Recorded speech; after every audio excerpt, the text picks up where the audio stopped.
Hey guys, in this video I'm going to show you how to read census records on FamilySearch.org. So in this first part I'm going to show you a census from 1870. So we're starting with an older one because I want to show you how they progress as the years go on, and these are United States federal census records.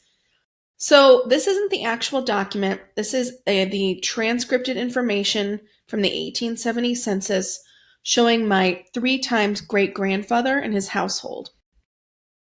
And the transcripted information gives you all this handy info in this box. You can see the name of the person, the event type is census, the year is 1870, we're in Kentucky, he's a 17-year-old white male, the birth year is estimated, his birthplace is Tennessee, and this is the page number of this part of the census record that you can find this information in.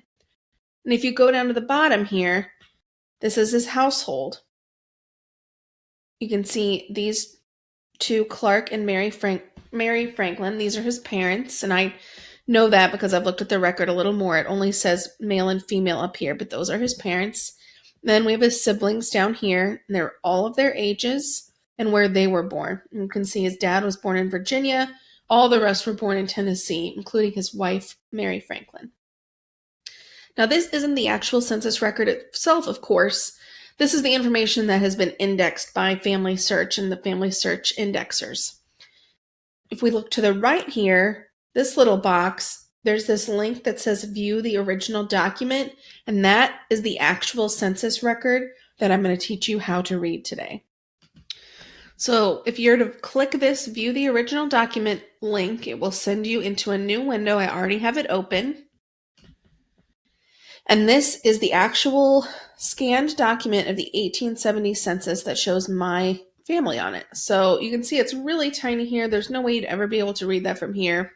So what you're going to want to get really familiar with doing is figuring out how to kind of toggle these images so that you can view them. The first thing I always do is just go over here to the left and I click this little zoom in button until it's zoomed in enough that I can see it. And I want to see the top of the image right now. So what you do is click on it and drag it down. Just hold it and drag it down.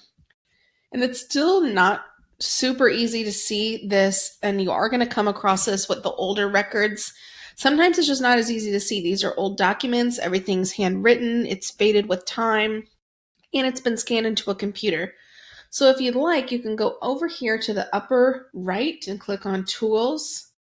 So you can flip it here if you wanted to flip it. That doesn't really apply in this situation. Or you can click this Adjust Image. I'll just show you what that does. You can turn up the brightness. You can see if you dragged all the way over, it's completely illegible. So I'm actually going to turn the brightness down a little bit and see if that helps me. I'm going to leave it right here. And here's the contrast. You can turn the contrast down. That makes it a little more blurry. The farther to the right you bring it, the more defined everything is. So I am going to bring it over here more to the right. You can see the words that are actually written get a little more clear. So I'm going to drag this over to just about here. Then I'm going to go ahead and click Apply because I can see this pretty well at this point, or a little bit better than before. And that will just apply what you just did. There's another option in the tools here where you can invert. So I went to this upper right and I clicked the tools, and now you can click this invert button, and I'll just show you what that does here.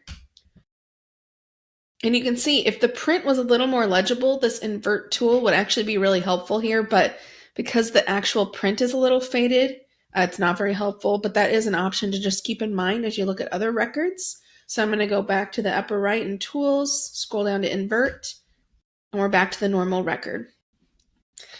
Now you can see here what we have at the top of a census record, and this is what they looked like in 1870 in the United States.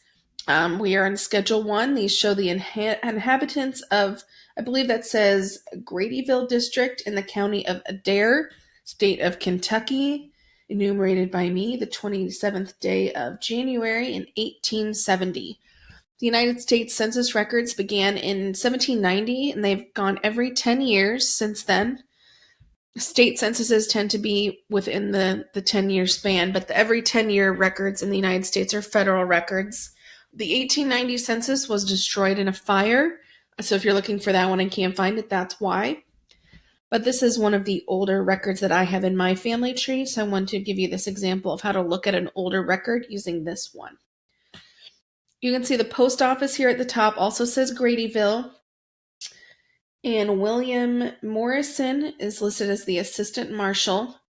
Up here in the upper left, this looks like it's page 35 of this census record, and you can see if I go a little bit above that with my arrow, it says image 35 of 44. So this section of the census record in their records, this is 35 of the 44 images that they have. So I'm going to scroll down here again, and to move down, you just hold it and drag it where you want it to go. And this print's still really small, so I'm going to go ahead and expand it once more. Now my family members are at the bottom of this record, so I want to go through what these say at the top here before I scroll down and this part disappears. So we'll start all the way over here on the left, and that's very small, but it says the dwelling houses in the order of visitation. So that means the number of the house that the census taker arrived at. This might have a number here, it might not, depending on the census that you're on. I don't see it on this one. And this says the families in order of visitation. To the right of that, in section 3, the name of every person whose place of abode on the first day of June 1870 was in this family. So that's everyone that's going to be listed in that household. We have age, sex, and color. And you can see on this particular census record, there'll be white, D, C, and I think there's one more that I can't quite make out there. Go again to the right, and we'll see a profession, occupation, or trade. To the right of that talks about real estate, the value. Then there's place of birth, state or territory or the country of foreign birth. And you can see this KY, they use the abbreviations here. We're going to look at parentage, and right here it will just be checked if the parents are of foreign birth. Some census records, depending on the year, will say actually where the mother and father of the person listed were born, and some will just have a checkbox for whether they were foreign born or not. You know, this is a time where there was a lot more there were a lot of immigrants coming to America, and so this was just a typical question that they had on census records at the time. So this next section says, if born within the year, state the month. So an infant that wasn't quite 1 year old would say how many month would say the month that they were born. If this says if married within the year, it says the month. Section 15 says attended school within the year. And then this next section is really interesting. Education. Cannot read and cannot write. So if your relatives in this sentence cannot read or write, the box would be checked. Now, forgive the language in the next section. This is just how they used to call things. This says whether deaf and dumb, blind, insane, or idiotic. So that is how they took this kind of health data at the time in 1870. And this says constitutional relations. In section 19, it looks like male children, the age 21 or older in the house. And then this the other one says male children who are younger, I believe, than 21. So a lot of times older records would just have maybe the father and the mother listed, not even the children listed, so that these little boxes are for. So if you scroll down, I'm looking for my relative Jesse Franklin, and you'll see as you scroll down, you lose that information at the top, so it's kind of hard to remember what box goes with what. I've just gotten used to moving the image up and down as I go. So let's find Jesse Franklin.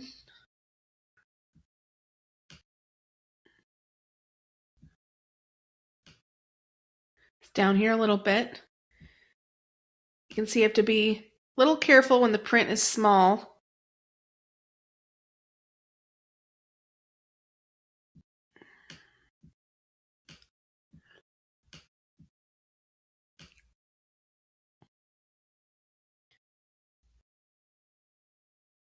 Okay. So here is Jesse Franklin, my 3 times great-grandfather, and he's listed in this house with his father, Clark Franklin, his mother, Mary, then his siblings. It has their ages right along here, their marital status, their gender, and their race. I can see that my 4 times great-grandfather, his father, was a farmer, and his mother kept house. I can see that Clark Franklin's birthplace right here. This is kind of hard to read, but that's VA for Virginia. Mary's birthplace, this is a TENN for Tennessee. And then these little hatch marks, the double kind of apostrophe marks under each one just means that the same for each one. So all of the children were born in the same place as the mother, Tennessee. And it goes all the way across, and you'll have to pull the image up and down to see what corresponds with each box. So if we look at cannot read and cannot write, these two right here, I'm going to go right, pull this up again.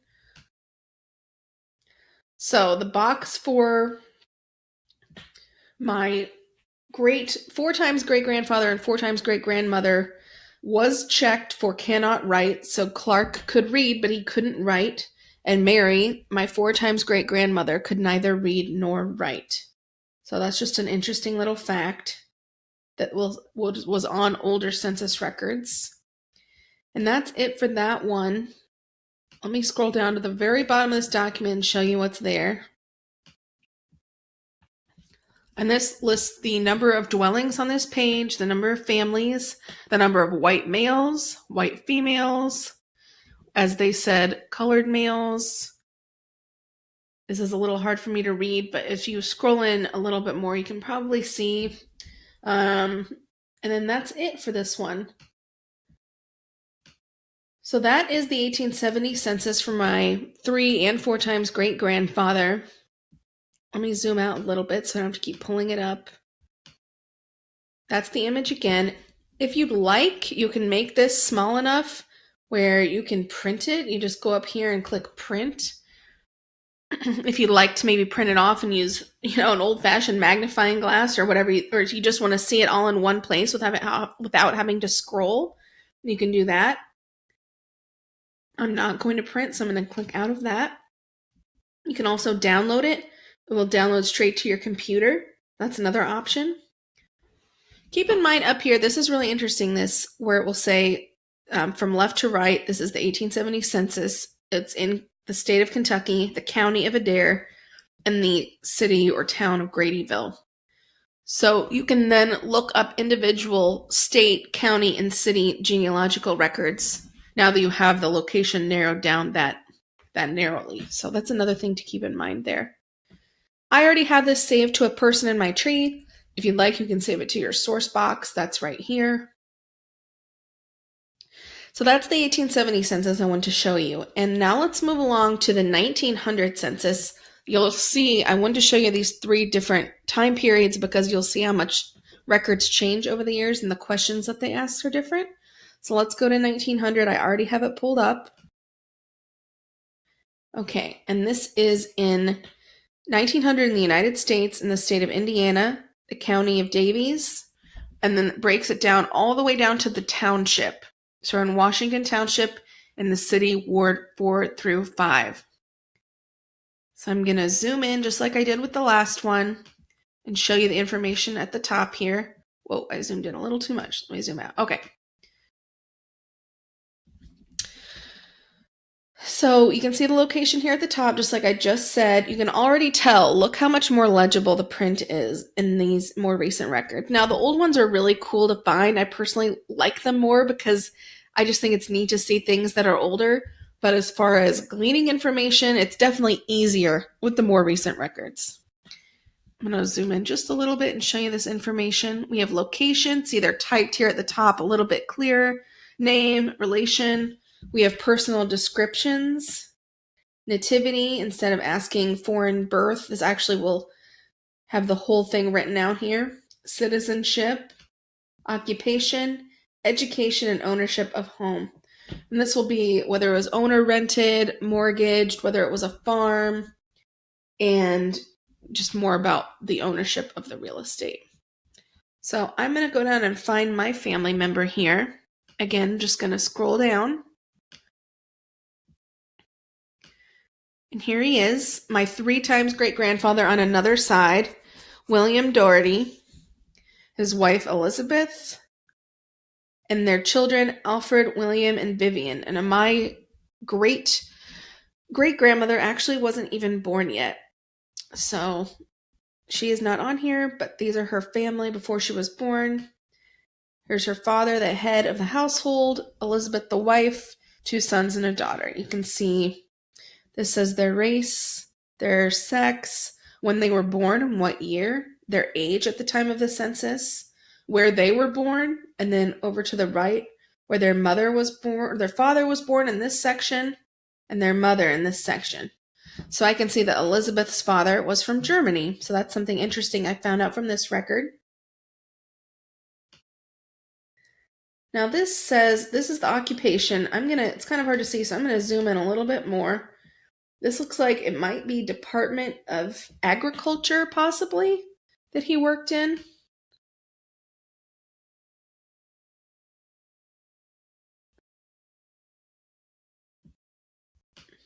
Yeah, I think it's Department of Agriculture. Elizabeth doesn't have a profession listed. One of the children's at school. The others don't have a career listed, obviously. They're very young. I'm zooming out again because I want to see what these are at the top. Here's education. So you can see they have a little bit more education here. A lot of these are checked yes instead of no, like the 1870 census. So education is becoming more prevalent, not just for women, but for men as well. So that's my family right here, the Dohertys. And if I show you the bottom of this, I'll show you how different it already is from the last one. There's really nothing here at the bottom. But if you look at the left side, I'm going to go up to the Dohertys again. And this actually has more detailed as to their location. So let me zoom in again.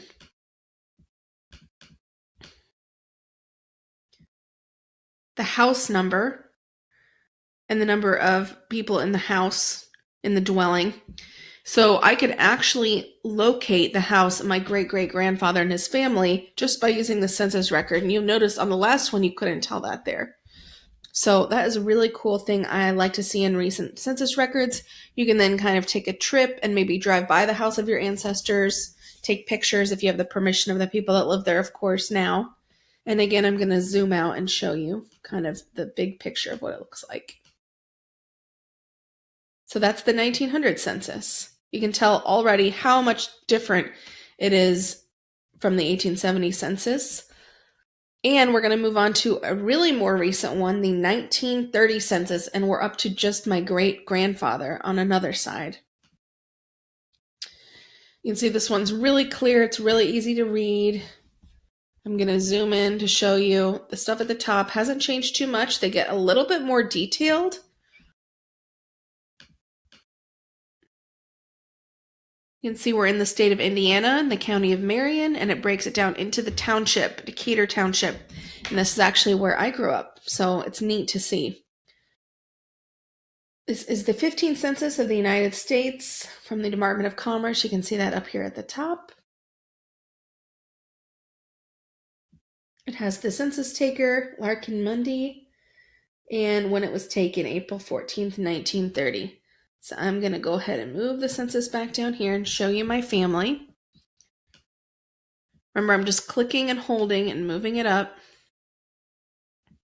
And here they are. Henry Peachy, my great-grandfather. Ida May, my great-grandmother. Dorothy Jean, my great-aunt. James Henry, my great-uncle. And this is interesting, and I want to show you this and make a point of it. It says Mary F. That's my grandmother, but her name is actually Mildred. And she never actually went by it, but I don't know if the census taker heard Millie and wrote Mary, or she's just an infant here, so maybe they did call her Mary for a really short time, but no one ever that I knew of called my grandma Mary, and I grew up next door to her, so I knew her pretty well, and that was just not something that they actually called her. So we're going to look at him and go across. He's the head of the household. my great-grandma's wife. We have a daughter, a son, and another daughter. And then the information just goes across, just like the other census records, and you can scroll up to see what these correspond to. You can go over. And I'm going to point out another mistake on this one. So it just behooves you to save these records and take notes, but try to double check facts against other sources as much as you can and what's actually known in your own family. My great-grandfather was not born in New York. He was born in Chicago. So it says New York right here for him and then New York for their father. But he was actually born in Chicago. I don't know why that was a mistake. I have the records from him being born there. So just keep in mind, census takers are only human. They can make mistakes too. It's okay to rely on census records, but remember they're not completely infallible. Let's look over here at his job. He is the foreman of a packing company, which I have heard about. That's true. And then it goes across for this other information as well. And you can scroll up and see what that corresponds to. And you can kind of compare people's occupations to their neighbors, which is interesting. I can see he's the foreman of a packing company. There's a lot of farmers. It's a rural area, even to this day. It's more of a rural area of Indianapolis. So you can see a lot of rural type jobs, farmers, and things like that. And then if we pull it over here to the left, we can see they're on Mendenhall Road, 157 Mendenhall Road. So that's pretty neat. And look at this. They live next door to a Mr. Mendenhall. So they live next door to, I'm guessing, a descendant of who the road was named after, which is pretty neat. You can also see someone else in the household who is not a descendant of my great-grandparents. This is Fanny Dudley. She's an aunt. I happen to know that she is my great-grandma's aunt. So she was living with them at the time 1900 census was taken. Something I haven't talked about either yet is down here where my arrow is right now. This has the index information just like I showed you in the first little window. It's already printed out. I can scroll down here to Henry Peachy and actually just look at the information on there this way. But I like to look on the actual census records as well. Here's Henry and Ida. We can scroll across. They're married, white, when they were born, where they were born, where their parents were born, and just all kinds of great information that you can see up here is indexed down at the bottom. So that is basically how you read a census record on Family Search. Census records do not look the same on every website. Ancestries look completely different, and they're actually kind of highlighted depending on who you're looking at. They look totally different depending on which genealogical website you're looking at. This video just shows you kind of an introduction to how to read them on FamilySearch.org. And it's really easy to use FamilySearch.org. You just have to get started. It's completely free to use. If you go to my website, findmyancestry.net, there will be a link that pops up. Enter your email address, and I will send you a free ebook, Start Your Family Tree, free online, and that takes you through a step-by-step process how to create an account and a family tree on FamilySearch.org. And you can immediately then start looking for census records for your ancestors, and you can start filling out your own family tree. Now, one thing I forgot to mention earlier, there is a 72-year rule with United States Census records. That is how long it takes a census record to become public information. So in 2022, we can expect the 1950 census to become public. The most recent one we have right now is the 1940 census record. So that's it for this video. I hope it helped you. Don't forget to visit my website, findmyancestry.net, for more helpful tips and tricks to find your ancestors. Don't forget to hit the like button and subscribe, and I will talk to you guys soon.